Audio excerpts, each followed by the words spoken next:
Eu penso, presidente, que quando a gente olha para a discussão da reforma nacional, e principalmente PEC 45 e PEC 110, há a sensação de que ambos os textos foram encomendados pelo Estado de São Paulo e pela indústria paulista. Porque, para eles, nós estamos colocando algo que é extremamente imperfeito. Nós vamos ter uma homogeneização de alíquotas, de maneira que os produtos do agronegócio, da agricultura familiar sobem, reduz a alíquota da indústria, aumenta a carga tributária do serviço, e a indústria paulista sofre uma redução de carga tributária. Ocorre que, para o Mato Grosso do Sul, olhando a nossa composição do PIB, nós estamos na ponta oposta. A nossa economia é preponderantemente agrícola, e aí, quando nós estávamos olhando aqui, uma alíquota efetiva de cerca de 2%, com residual, que o doutor colocou, chegava em 13%, alguma coisa, nós vamos lá subir para 25%. Então, é inegável que haverá um aumento de carga tributária no nosso principal segmento econômico. E a indústria? Bom, é bom que haja redução da carga tributária da indústria no Brasil. Ocorre que a carga tributária da indústria do Mato Grosso do Sul já é extremamente reduzida, porque 95% do nosso universo de indústrias são incentivadas com incentivo fiscal. E nós tivemos no incentivo fiscal um grandíssimo instrumento de desenvolvimento desse Estado, que fez com que o Mato Grosso do Sul pudesse ser não apenas um campeão nacional na produção do boi, da soja, do milho, da cana-de-açúcar, mas fosse também um campeão da industrialização. Então, quando a gente fala em fim do incentivo fiscal, me preocupa muito para o Mato Grosso do Sul. E eu posso dizer o seguinte, que essa discussão sobre o fim do incentivo fiscal é uma verdadeira bomba para o Mato Grosso do Sul, porque vai cercear esse Estado da sua principal instrumento de alavanca de crescimento econômico, que foi o incentivo fiscal, que fez Três Lagoas, que fez Dourados, que está fazendo Campo Grande, que está fazendo que a Costa Leste possa se desenvolver. Ah, mas nós vamos fazer um período de transição. No 5º ano, o ICMS já praticamente nem é relevante. E você pode dar 100% nesse ICMS que já está se extinguindo, que você vai ver que, em termos efetivos, aquela indústria que foi incentivada não vai mais perceber o incentivo. Eu temo que, se nós apertarmos esse botão, nós vamos desindustrializar o Mato Grosso do Sul. E eu me recordo, desembargador, de uma palestra, na verdade, de uma entrevista no Roda Viva, do hoje secretário especial Bernardo Api, secretário nacional para a reforma tributária, uma pessoa que eu respeito muito, que está fazendo um grande debate nacional e se esforçando para essa discussão. Mas eu gravei muito a palavra dele dizendo o seguinte, olha, existe uma distorção alocativa no Brasil. Como todos dão incentivo fiscal, você está levando investimentos que deveriam estar naturalmente em São Paulo para outros lugares. E ele disse o seguinte, boi no centro-oeste, indústria automobilística no sudeste. Então, na visão que está colocada, é como se fosse um pecado se industrializar. É como se a nossa sociedade sul-mato-grossense tivesse sempre relegada a produzir produtos primários. Nós temos que produzir produtos primários, mas nós temos o direito de agregar valor aos nossos produtos. Nós temos uma sociedade que não é uma sociedade unitária, é uma sociedade federativa. Nós somos uma sociedade dentro da sociedade brasileira. E o Mato Grosso do Sul tem os seus interesses específicos. Elevação na carga do setor de serviços. Ora, quem está no setor de serviços paga 5% de alíquota, quem está no Simples paga 2%, 3%. Eu fui secretário de Finanças, sei que é dificuldade de fiscalizar serviços. Agora, você imagina você colocar em 25% a alíquota do setor de serviços e você acha que não vai ter uma sonegação generalizada? 2/3 da economia brasileira é setor de serviços. Nós vamos levar a carga tributária hoje de 12% para algo em torno de 25%, e vocês não acham que vai ter uma recessão nesse país? Imagina a pejotização que vai ter, porque você vai poder tomar crédito.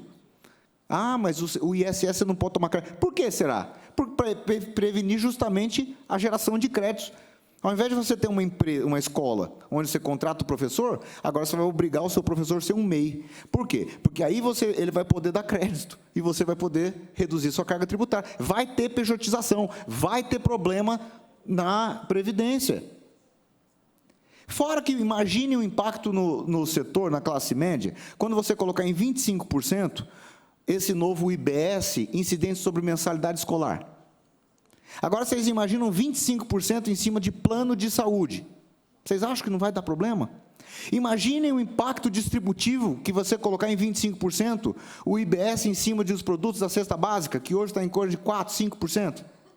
Vai ter um efeito distributivo muito grande, principalmente naqueles que ganham um salário mínimo, 2 salários mínimos. E, para não falar do efeito do nosso Estado, justamente no momento que o Mato Grosso do Sul decola, que cresce 8%, 9%, 10% ao ano, que nós temos um crescimento chinês, que nós encontramos uma verdadeira revolução do uso do solo, que está fazendo com que esse Estado vire uma verdadeira China do agronegócio, aumentando a produção, permitindo que esse Estado possa sonhar ser rico e desenvolvido, e tal como nós estamos fazendo, colocando o melhor salário de professor do Brasil, toda essa bonança econômica, quando nós apertarmos esse botão, pode ter certeza, vai estar lá no destino, vai estar no estado de São Paulo, vai estar no estado de Santa Catarina, do Paraná, do Rio de Janeiro, do Distrito Federal, que são os consumidores. Então, essa bonança econômica, justamente no nosso momento, nós vamos transferir para outros. Ah, mas eu crio um mecanismo que você não perde receita. Perfeitamente, mas e o que eu ganharia de receita? Eu não posso concordar com o texto dessa PEC. Eu não posso concordar com o texto dessa PEC. E fora que os estados e os municípios se tornam meros receptadores de recursos, eles vivem de repasses. Os municípios agora vão viver de repasses, os estados vão viver de repasses. Então, eu realmente me preocupo muito.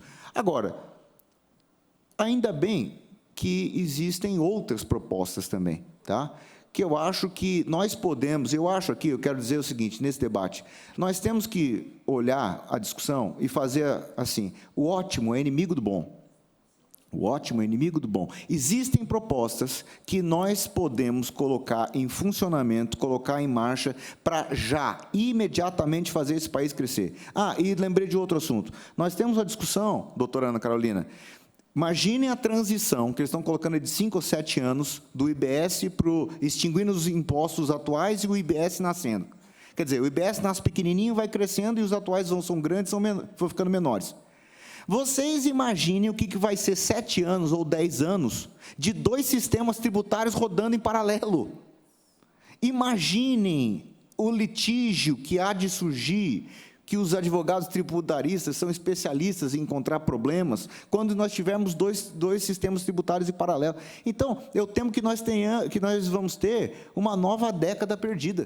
Foi constituído uma comissão de estudos tributários, né, no âmbito do Executivo, um comitê, com a participação do desenvolvimento, porque a gente sabe que esse tema afeta muito a competitividade, então, o secretário de Desenvolvimento, com o Bruno Integro, Fazenda, a gente sabe dos impactos fiscais, arrecadatórios, e a Procuradoria-Geral do Estado, em razão aí de toda a segurança ou insegurança jurídica que esse tema pode surgir, o contencioso tributário em relação a isso. Então, nós ali já tivemos agenda com o secretário extraordinário Bernardo Api, já tivemos agenda interna só do nosso grupo, com constituição de um relatório sob o comando do governador, o Jader, aqui pela Secretaria de Governo, que também integra esse colegiado, Consórcio Brasil Central. Extremamente importante nós estarmos unidos com outros estados que têm uma realidade muito próxima, né? Mato Grosso, Goiás, com a de Mato Grosso do Sul. Então, dizer como nós temos tentado refletir sobre esse tema, que Mato Grosso do Sul tem alguma voz no cenário nacional, nós vamos estar em Brasília essa semana, né, Lauri, com os Brunos, para tentar levar. Se está avançado ou não, de alguns a gente escuta que está caminhando, enfim, a gente acompanha a mídia nacional, ouvimos um pouco do deputado Beto aqui, que nos tranquiliza, que não é, mas Mato Grosso do Sul quer ter voz, quer levar a realidade do Estado para lá. O governador, quando sinaliza da importância de uma reforma, ele está olhando para a necessidade de simplificar esse sistema, a necessidade de transparência, a necessidade de segurança jurídica. Mas qual reforma será? Tem sido sempre a indagação dele. E nós temos, ainda aguardando esse relatório final aí do grupo de trabalho, que possivelmente será o relatório da própria comissão, segundo assim a gente escuta. Então, a importância da bancada federal estar conosco nesse diálogo para que a gente possa sugerir redação, para que a gente possa levar aí alguns pontos. Em razão disso, foi criado o ponto de atenção. O governador nos pediu e o grupo se debruçou sobre isso. Na última reunião, construiu um documento e nós vamos trabalhar com ele como referência e status. Então, esse é um documento de abril, com final de abril para início de maio, e o status daqueles assuntos, que a gente não pode deixar de dizer da arrecadação, embora tenha um período aí que é garantido ao Estado que não haverá perda, o que a Secretaria de Fazenda, enfim, tem nos demonstrado, é que o crescimento do Estado ele tem que ser aferido nessa garantia, né, que o crescimento real tem que estar presente ali. Então, nós estamos trabalhando em algo, uma redação, uma proposta, cuja base de cálculo não seja uma arrecadação estagnada.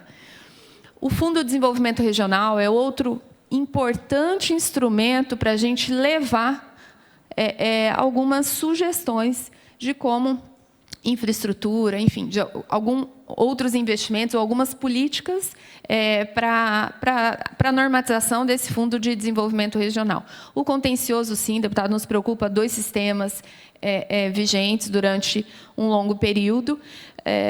O crédito, né, hoje, que a Secretaria de Fazenda tem aí o saldo dos credores, como seria o reembolso disso, um crédito não mais fiscal, mas financeiro.